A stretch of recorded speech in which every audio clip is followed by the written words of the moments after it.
Celebrity, as in artista wannabe ang 40 taong gulang na si Weng.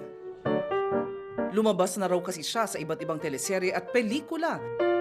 Pero kahit hindi bida, happy na raw siya sa pa-extra-extra.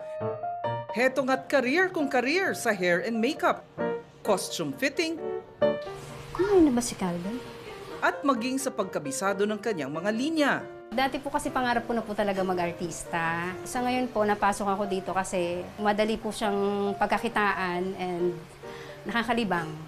Kumbaga kahit na ganito lang yung itsura ko na ano ko yung confidence sa sarili ko. Iba't ibang roles na raw ang ginampanan ni Weng. Hindi naman daw siya pihikan, maliban na lang kung ipapakita ang itinatago niyang mga linya sa binti at hita. Pag sinabi na nilang mag-shorts na, magaganyan na, hindi na talaga ako sumasama. Sa age ko po kasi na 40 years old talaga, tas may mga anak, yun nga po yung meron akong mga varicose vein talaga. Marami.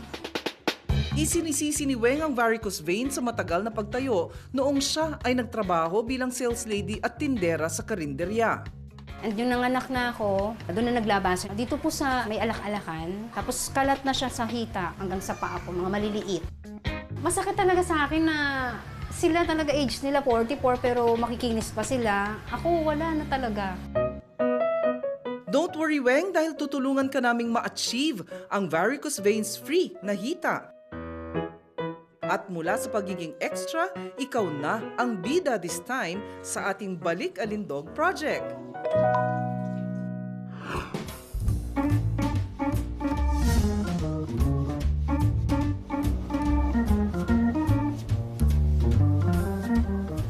Hi, Miss Winnie. Hi. I got here. Parang you have problems daw with your varicose. Sakit sa kaliwa sa kanan. Dito po sa Varicose veins, these are veins that have become tortuous and enlarged. Sabihin mga naglakihan and nagkakaroon ng mga kulubot. Ang kondisyong ito ay namamana at maaaring maranasan ng mga kababaihan at maging mga kalalakihan. Actually, all veins are distensible. So these are like rubber bands, but it can come to a point of no return. So nagkakaroon ng punit. That's why usually varicose veins mukha siyang spider web. So it starts from the center and then pag nagkapunit, you have there nagkakaroon ng tributaries. Maaari ding makita sa iba't ibang parte ng ating katawan ang varicose veins. Actually, maraming predisposing factors. One, lagi naka-heels. Why? Because yung big muscles natin, when they are contracted, di ba matigas? So, hindi maka-flow ng blood yung veins. Even those wearing skinny jeans among female individuals. And then, also, yung sa pregnancy, the enlarging fetus impinges on the big vein at the back. We call that inferior vena cava. The pressure there is being distributed to the other veins. Obesity also can also trigger.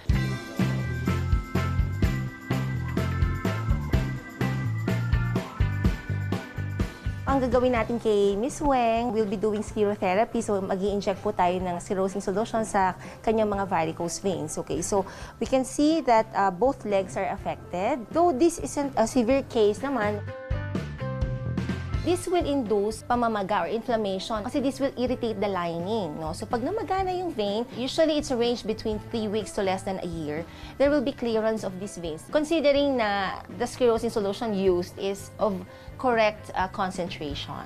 Para makaiwas sa muling paglabas nito, makabubuting iwasan ang nabanggit na trigger factors at ipagpatuloy ang pagpapasuri sa inyong dermatologist.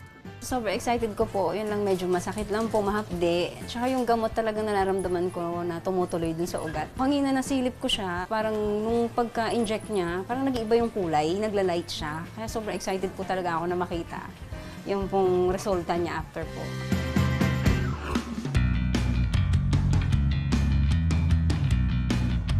Pagkatapos ng treatment, dinala naman namin si Weng sa salon na ito para bigyan siya ng makeover. Ititrim lang natin yung dulo kasi pag halimbawang iniksiyan ko, titikwas eh. So yun, yung dulo lang ibabawasan natin kasi rebonding din to.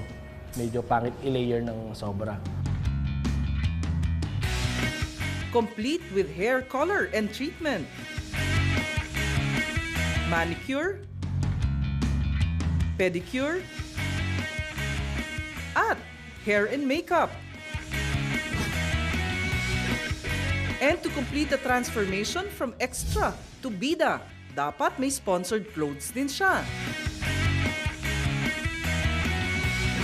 O mga kapatid, papasa na ba siyang leading lady?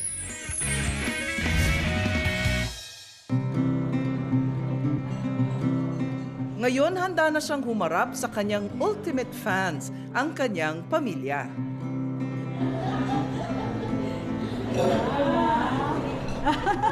Second demotion. Ngayon lang yan. Nakakaingit. Beautiful girl. Mas maganda pa rin ako dyan. Anak ko lang yan. Sa sobrang pagka-busy ko po talaga sa pagiging nanay, wala na po talaga akong time na magpaayos po talaga. And sa pamamagitan po ninyo ng TV5 sa Alagang Kapatid, sobrang natutuwa po talaga ako kasi na-experience ko po yung hindi ko na naranasan dati.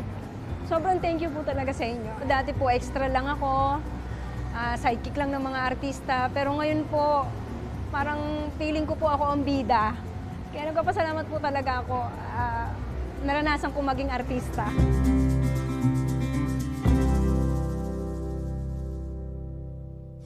Sa mga hindi nakapanood ng buo ng ating episode, bisitahin lamang po ang TV5 Philippines YouTube page. Kinigan din tayo sa Alagang Kapatid sa radyo at sa ating programa tuwing Sabado 1:30 ng hapon. Dahil ang aming misyon na maging tagapagbantay ng inyong kalusugan at tagapaglingkod ng mga nangangailangan, lalo pa po naming pag-iigihan. Muli, ako po ang inyong kapatid Cheryl Cosim. Alagang Kapatid, ang Lunas na alay namin. Alagang Kapatid.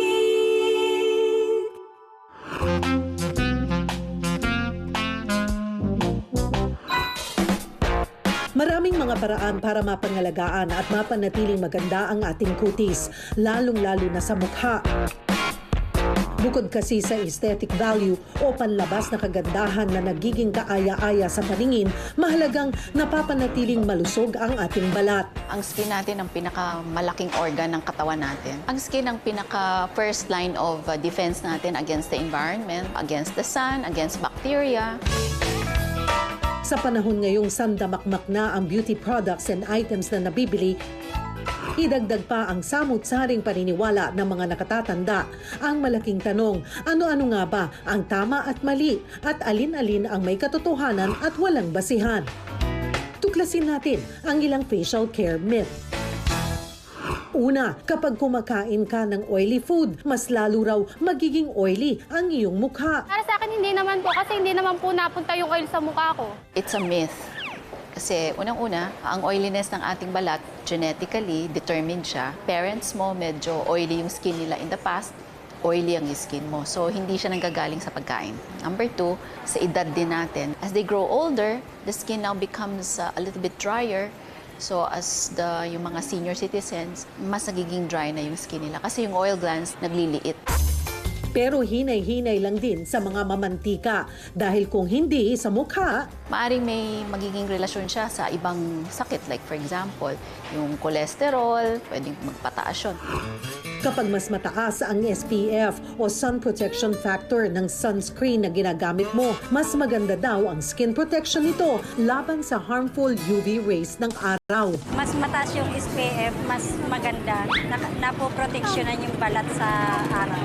Miss yun kung isang beses lang natin siyang gagamitin sa isang araw. Yung kanyang effectivity, umaabot lang maybe until 2 hours maximum eh. So frequent application would be necessary.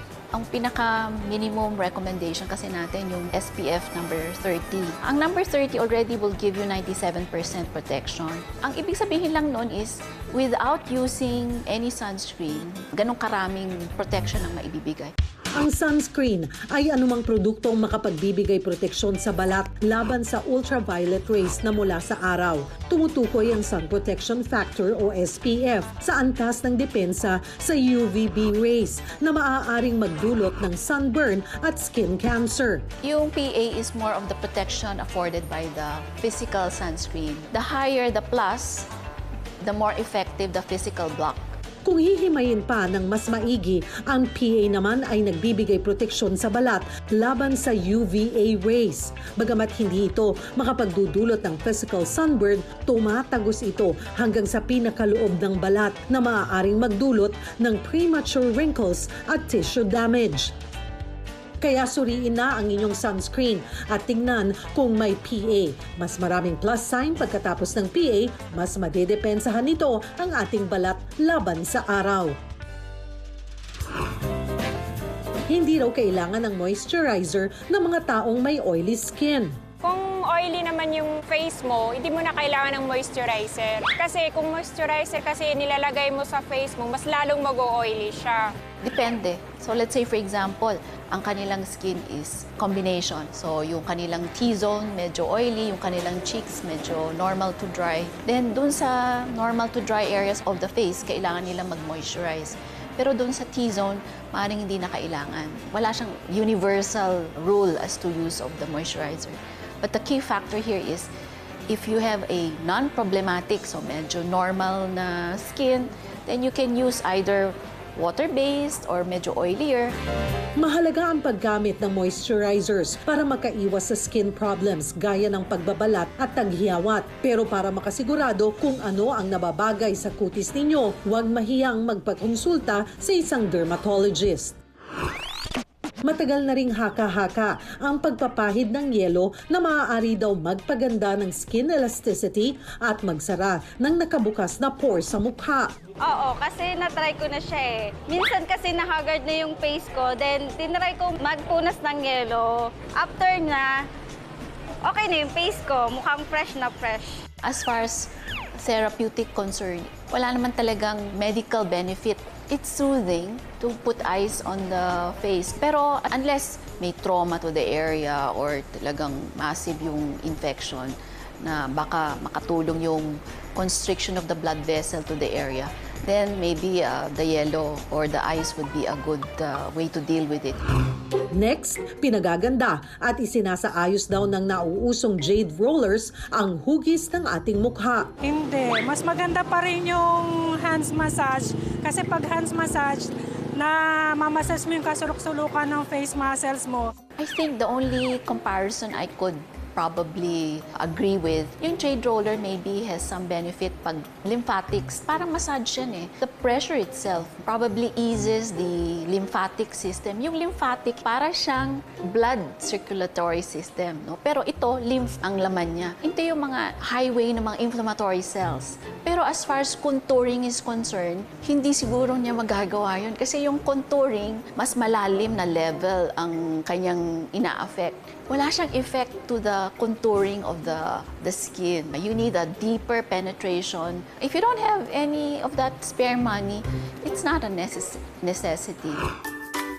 Sa kabila ng mga nasagot na paniniwala at haka-haka ukol sa pag-aalaga ng kutis sa mukha, may mga panghuling bilin pa ang nakausap naming dermatologist. How many times should you wash your face? Maybe twice a day, depending on the work that you do. Not too long also. Sunscreen is important. It also has an anti-aging effect for us, no?